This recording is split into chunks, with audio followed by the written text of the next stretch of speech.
I'll take a look at this. Here's what it looked like in downtown San Antonio earlier. What was supposed to be a protest for democracy turned into a celebration following the presidential projection.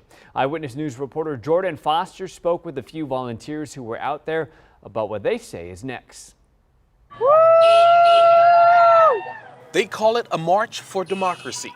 The community is to make the decision. The people decide the election. And while these voters continue to wait for the final presidential results to be certified, the point they want to stress today, they want every vote counted.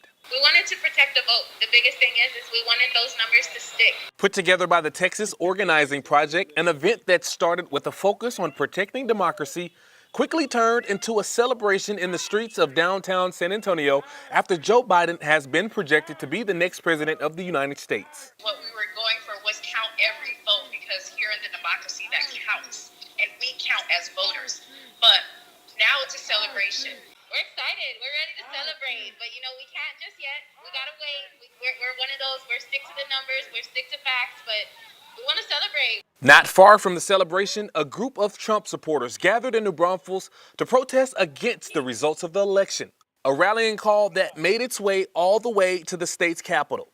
And while it appears to be a big win for the Democratic Party, the people here today say the celebration will continue, but the real work begins tomorrow. Where's the first work? What are we doing first? Where are we going to start to put in this work?